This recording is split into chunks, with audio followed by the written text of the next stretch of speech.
Hey everybody, my name is Tiffany Roth and welcome to Tiffany Talks. This show is created for everyday people to have extraordinary lives. I share with you tips on fitness and health in the world and living a better life, on abundance, on travel, on relationships, and today we're going to talk about history. I am a recent, about 4 years resident of Texas. And in Texas, they celebrate something called Juneteenth. Now, when I grew up in Los Angeles, I might have heard of it a little bit, like Juneteenth, but it's not something that we celebrate on a regular basis. So because I'm here and because I am a history lover, I wanted to share this background with you and let you know why it's still relevant today. So many of us in this country, Black, white, Latino, whatever, don't know the country's full history. So this is for everybody. This is not just for Black people, because if you're in the United States, then you get to be aware of how this country was founded and how people contributed to working towards making this country a more perfect union. So going to Juneteenth. So it's a celebration. Thanks to President Joe Biden, it now became a national holiday. And I think that was in 2021, right? So now that it's a holiday, we get to know what it is. There's so many different holidays that we celebrate and nobody knows what they are. Okay, so first, if you guys are interested in up-leveling your lives in every single way by having information and conversations about all things fabulous, then hit that subscribe button. Subscribe to the channel, hit notify so that you can be notified when I go live, and if I have any kind of changes in the schedule, I want you on my mailing list. Also, if you enjoyed this video, please share it with a friend. This is a conversation. I see that we have people coming in. We have raw stars, we have Kalia and Ann and Wendy all chiming in for this conversation. And if you guys like this video and you have some comments, leave them below after the video if you're watching this afterward, because I want to make sure that we're having a conversation and I can answer any questions that you may have. So what is Juneteenth, right? Well, it is on June 19th, right? 1865, the Union troops arrived from the north to Galveston, Texas, to tell the enslaved humans that they were free. There was a celebration. Now, can you imagine, right? So if you know the history of the United States, there were African people who were captured. We like to call them captives, not slaves, because they were actually captured and brought to the United States against their will and enslaved for over 400 years. Well, in 1865 in Galveston, Texas, they didn't know that they'd been free for 2 years. So the Union troops, which had a lot of Black soldiers, right? A lot of Black soldiers came down to let them know, guess what? You are free. So it was a huge celebration. So Juneteenth is a celebration of freedom, but it goes even deeper than that, you guys. I'm going to share with you, I'm going to bring in a little piece of a video that I want you guys to watch. And it's about Juneteenth. And I also put a link in the description box about this whole video. So if you want to really dive into it and get a deeper history, then check out the video. So let me see where I can pull it up. It should be here. Oh, wait then. Okay.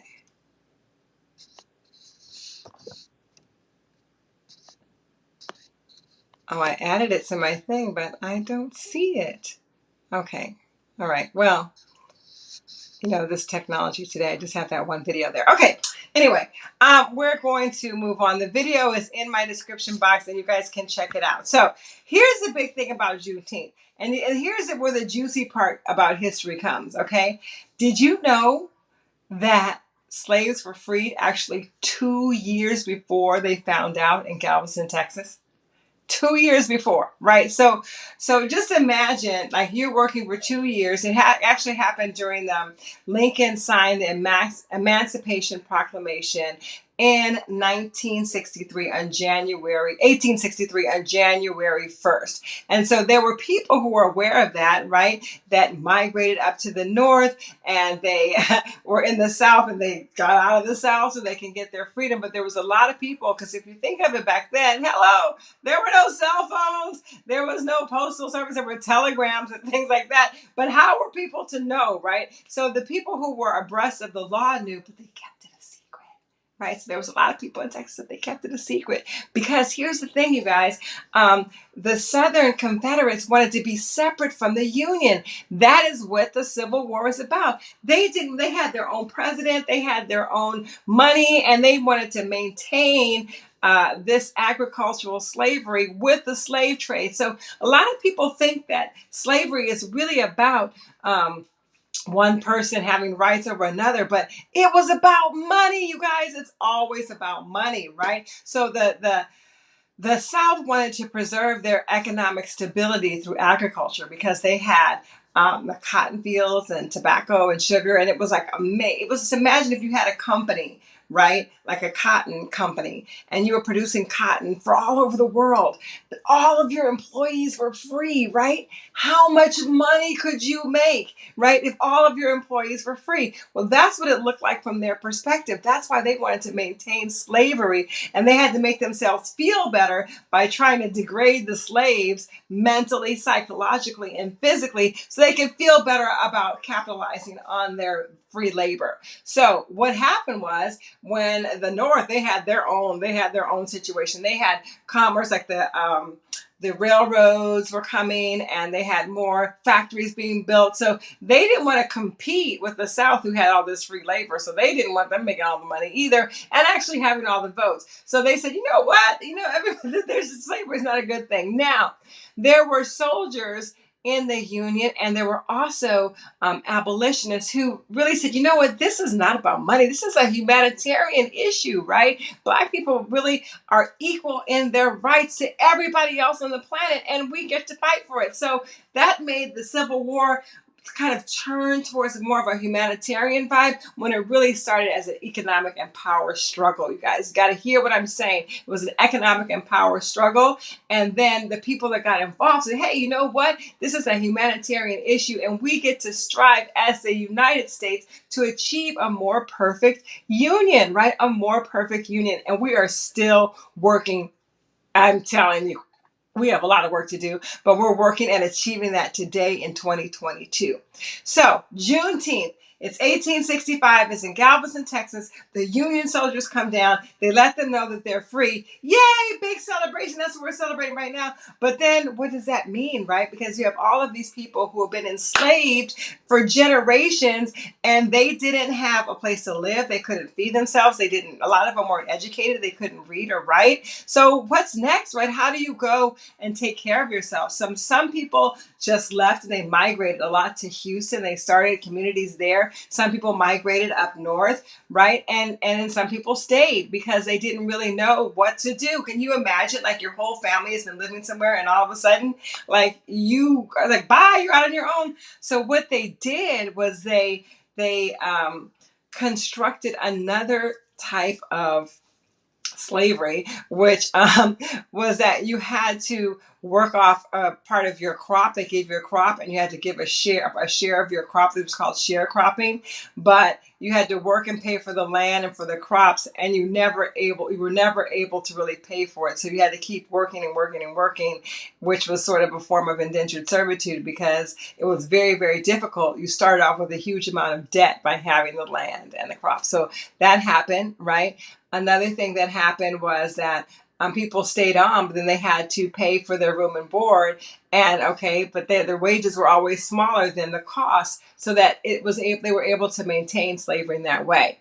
So what happened then, you guys, was even though the South knew about it since 1863, Lincoln wrote the Emancipation. He signed the Emancipation Proclamation in 1863.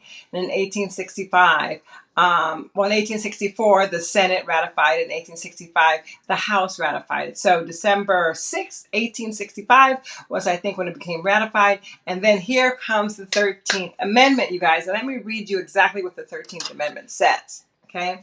The 13th Amendment, which was actually what changed the Constitution to emancipate all the enslaved. And I want you guys to use that language from now. Enslaved, right? No, Black people were not slaves. They were enslaved, right? So their humanity was not being slavery. They were humans that were enslaved by other humans. So let's get that language right.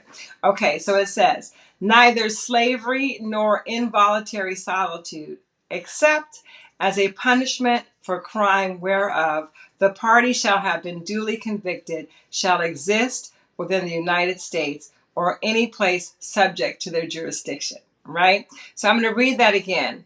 Neither slavery nor involuntary servitude. So a lot of the slaves, enslaved people, like they stayed because where were they going to go? Some left and they started their towns, and that's a whole nother story, right? Okay. But except as a punishment for crime whereof the party shall have been duly convicted. And this is the reason why there's a show about this called the 13th Amendment. This is the reason why we get to pay attention to this today, because the 13th Amendment actually says slavery can still exist, involuntary servitude can still exist if it's as a punishment for a crime. Now, here's the biggest crime that was committed, you guys. Okay, listen up. So all the slaves that were free, right? And a lot of them had a lot of skills such as masonry, bricklaying. They even knew planting, agriculture, and some people didn't have as many skills, right? But they didn't have a place to live. So just imagine you're free, you've been generational, and you're left in the streets. Like, where are you gonna go, right? So what did they do, you guys, right? So the South, again, they were a little bit salty because, again, just imagine you have this business, everybody's working for you for free, you're making all this money, and then all of a sudden it's gone, right? So they're not too happy. So they wanted to restore their economy and keep slavery intact. So what they did was they made the most minuscule tasks crimes. So they made loitering on the streets. If you were on the streets with nothing to do, they made it a crime, you guys. So they wrote into their laws, right? A lot of things. Vagrancy was a crime, which you could be arrested and put in prison for. And then guess what? Free labor.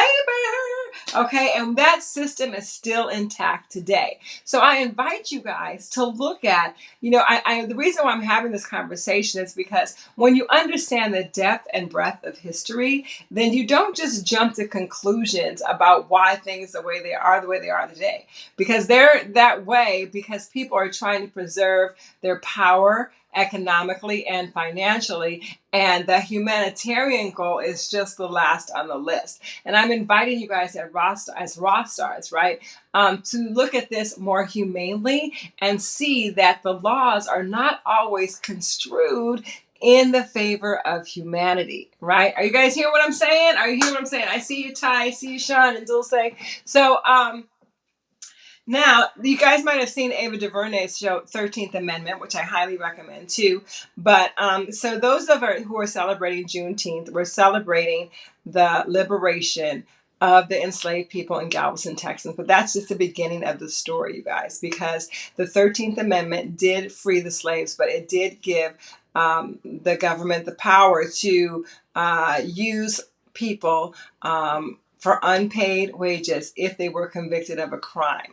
And what happened next was the advanced and institutional criminalization of primarily Black people, right? Woo! What do I mean by that, right? What do I mean by that? It's that they made it loitering, vagrancy, like if you didn't pay all of your bills on time, all kinds of things that they made crimes to get people back into the system of slavery. And it still exists today. It exists in such a way that people may say that no one makes a person commit a crime, but a situation can cause an inclination where people have no other options other than to commit crimes. And that happens, you guys, in cases of extreme poverty, lack of education, lack of access, right? That happens to anybody who put in that situation and their basic human needs are being threatened on a regular basis. They're going to do whatever it takes to survive, right? So it started a generation of people just striving to survive, right? Instead of to thrive. And it's a whole nother show, but if you look at the laws, like even the 3-strike laws, right? If you can be convicted of 3 strikes, and It could be like possession of marijuana, which is legal today, right? Another one, carrying marijuana over 5 grams. People do that all the time, right? And then it could be petty theft, right? Young people steal, and then it goes for, like, 3 things that are not violent crimes, but for those 3 crimes, you can be put away for life, you guys. And guess what? Then you have your labor for free under the law, right? Ratified under the 13th Amendment. So why is that still relevant today? Because we still have a lot of work to do for our freedom. We still have a lot of work to do for our freedom. So I invite you guys to look at the laws for incarceration. You lose all of your rights, you guys, and you lose all of your rights to vote. You have to always disclose your criminality, and people don't want to hire you, like all of these things. And I think that if we knew more about the history and how it was a calculated attempt to keep one group of people from succeeding, then we would make different choices. We would make different choices. All of us would. All of us would.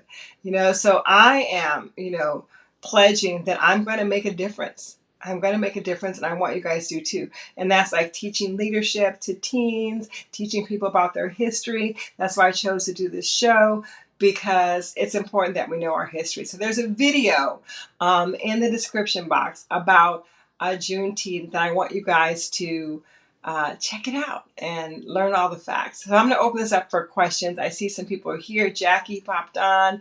Margarita is here. Any questions about Juneteenth? And did you guys know about Juneteenth before? Because listen, in the West, there wasn't slavery, right? We didn't have slavery in the West. I grew up in California. And so, we have other issues in California, but we did not have slavery. So we didn't celebrate some of it in the same way as they did here in Texas, where, again, it was such an impactful moment because they had something called the running of the slaves, you guys.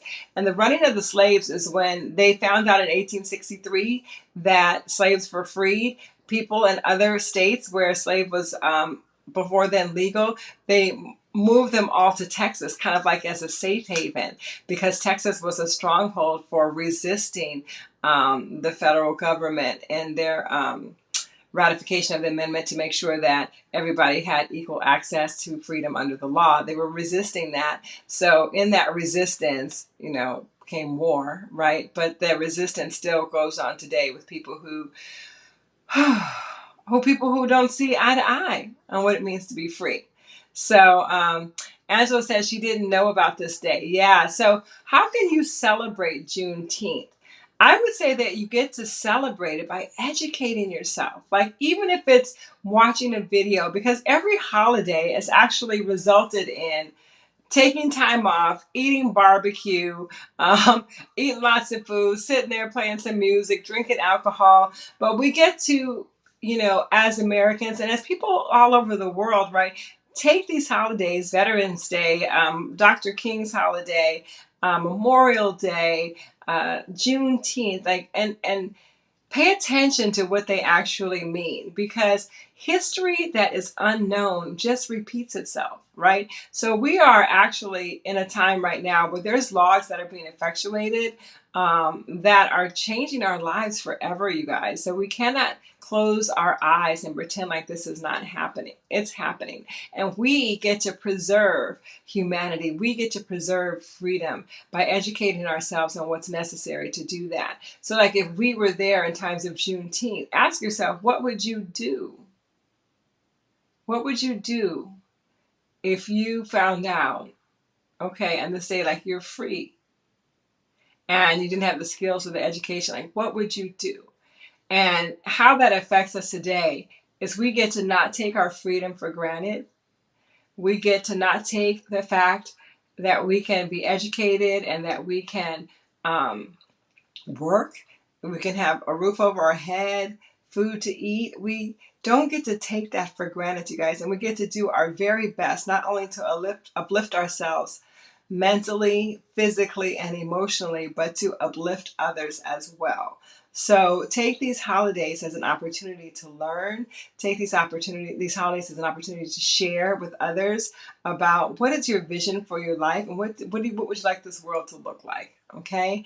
Anybody else have any questions about Juneteenth? June 19th, 1865, in Galveston, Texas, the Union Army arrived to let the enslaved people know that they were in fact free and had been so for 2.5 years, but nobody knew it. So it was a great celebration, but it was just the beginning of a struggle that we get to continue here in the United States, around the world, to make sure that people have equal rights, right? Just equal rights, and are treated humanely all over the world. And you get to stand up, you get to educate yourself. You don't just pretend that if it doesn't affect you, then it doesn't matter. Like, it affects all of us, you guys. And this is not Black history. This is American history. This is American history, and America can't exist without understanding what happened with the Black people, with the Chinese, with the Native Americans, with the Latinos. This is all our history, and we get to make sure that we know it and we're aware of it, so that we don't repeat the same mistakes over and over again.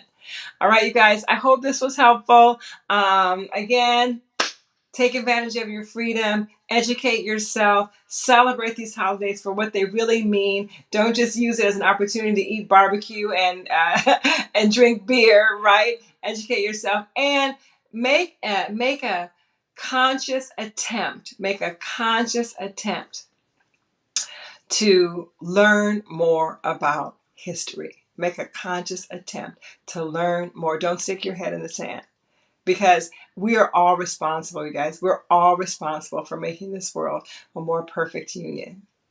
All right, thank you so much for watching. If you guys have any questions about this day, type them in the comment section below. Watch the video 13th Amendment, to learn more about it. This is just like a little teaser for you guys, right?